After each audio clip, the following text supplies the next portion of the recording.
Yomoni, leader français de la gestion d'épargne en ligne, présente Sud Radio, Osez investir, Thomas Binet. Et très heureux de vous retrouver après cette pause publicitaire. On va parler de la campagne des impôts qui vient de démarrer. On vous explique comment ça fonctionne dans un instant. Et si le fait de devenir propriétaire de sa résidence principale n'était pas une si bonne idée que cela, pour en parler, nous sommes avec Serge Haroche, gérant du cabinet Alphafi. Et il va nous dire ses dernières idées sur le sujet. Et on va revenir dans le détail sur cette déclaration des impôts 2025 avec notre experte Marion Chapelle-Massot, consultante en gestion de patrimoine, qui va nous expliquer quelles sont les dernières nouveautés. Sud Radio, Osez investir, le conseil de la semaine.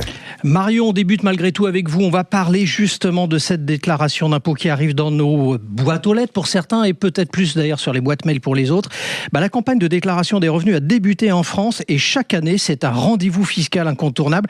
Alors, comment procéder en 2025 ? Quand faut-il déclarer ses revenus cette année, Marion ? Eh bien Thomas, la campagne a commencé le jeudi 10 avril. La date limite dépend de votre département. Elle est fixée entre le 22 mai et le 5 juin pour les déclarations en ligne. Pour les départements allant du 01 l'Ain au 19 la Corrèze, la date limite est fixée au 22 mai. Et pour les départements 2A et 2B Corse, ainsi que les départements allant du département 21 Côte d'Or au 54 Meurthe-et-Moselle, les dernières déclarations devront se faire avant le 28 mai, 23h59. Exactement. C'est précis. Enfin, pour les autres, le dernier délai sera fixé au 5 juin. Et si vous optez pour le format papier, alors vous avez jusqu'au 20 mai 2025, Thomas. Oui, on en parlait. Comment doit-on s'y prendre, Marion, pour faire cette déclaration, justement ? Elle s'effectue principalement en ligne sur le site impôt.gouv.fr. Alors, il vous suffit de vous connecter à votre espace particulier avec notre numéro fiscal. Si vous n'avez pas encore de compte, vous pouvez en créer un. Alors, la déclaration est-elle automatique pour certains contribuables ? Oui, elle l'est. Si Oui. votre situation n'a pas changé et que vos revenus sont intégralement connus de l'administration, vous pouvez bénéficier de la déclaration automatique. Vous recevrez alors un document récapitulatif. N'oubliez pas de tout bien vérifier.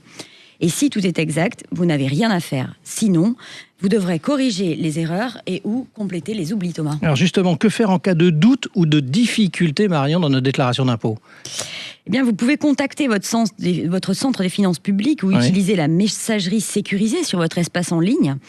Des aides sont également disponibles sur le site officiel impôt.gouv.fr. Déclarer ses revenus est une obligation, Thomas. Respectez les délais, vérifiez les informations et signalez tout changement.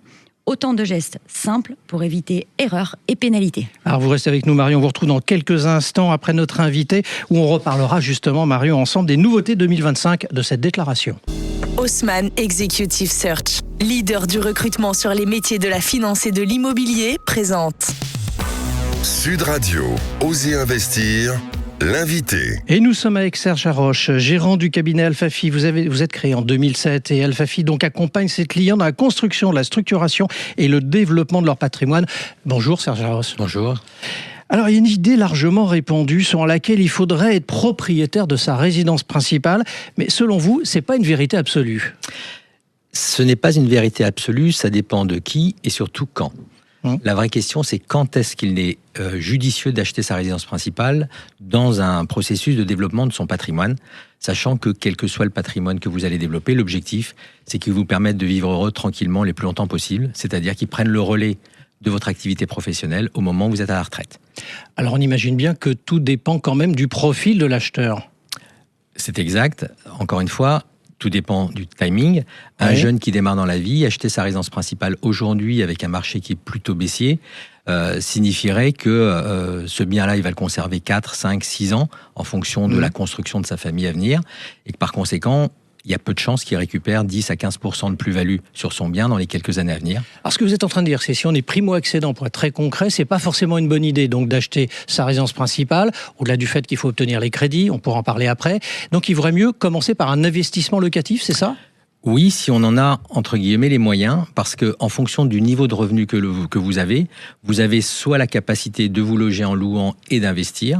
Si vos revenus sont plus faibles, eh bien, l'acquisition de la résidence principale permet de combiner les deux, faire un petit peu d'épargne, mais avec la priorité de se loger. Alors, En termes de profil, parce que c'est quand même ça qui est important pour ceux qui nous écoutent ce dimanche matin, est-ce qu'il y a des profils qui sont plus, orientés vers cet achat de résidence principale ou plutôt vers l'investissement locatif? Est-ce qu'il y a des profils qui ressortent, ne serait-ce qu'auprès des banques? Alors, l'évaluation d'un profil par une banque est une évaluation très rationnelle et très liée à ce qu'on appelle le taux d'endettement et le reste à vivre de l'investisseur. La vraie question, elle est dans les projets de vie du client, et est-ce que l'acquisition de la résidence principale, au moment où il le décide, ne va pas compromettre les autres projets qu'il veut réaliser plus tard. Alors, il y a aussi le problème de la mobilité professionnelle. On en parle beaucoup dans beaucoup d'autres sujets relatifs au travail. C'est vrai que quand on achète une résidence principale, vous parliez de 5-6 ans avant d'envisager quoi que ce soit, on est en début de carrière, ça nous bloque quand même un peu si on veut bouger, naturellement. Donc, il ne faut pas le faire. Alors, encore une fois, j'aime pas trop les idées toutes reçues. Ouais, tout à fait. Les idées reçues ou les idées trop carrées et ne tenant pas compte du contexte.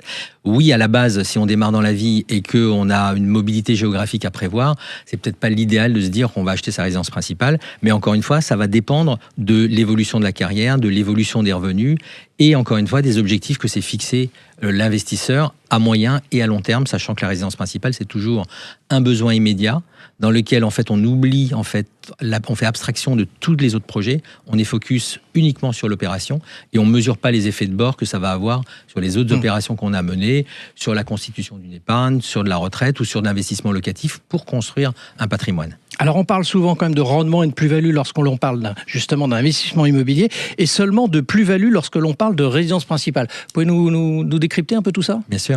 Alors, l'idée reçue qu'on a aujourd'hui, c'est qu'il faut acheter sa résidence principale parce qu'on a connu 20 ans de hausse du marché de l'immobilier qui était qui a suivi 40% de baisse dans les années 90 sur Paris. Donc on a eu ce rattrapage et le boost du passage à l'euro et la baisse des taux, etc., qui ont dopé le marché de l'immobilier. Aujourd'hui, on se trouve plutôt sur un marché en récession, voire baissier, et par conséquent, l'achat de sa résidence principale n'est pas forcément une nécessité absolue. Alors moi, je voudrais vous poser une ultime question. On se pose justement la question de ceux qui n'ont pas de revenus établis. Alors on pense aux chômeurs, on pense aux entrepreneurs, voire auto-entrepreneurs.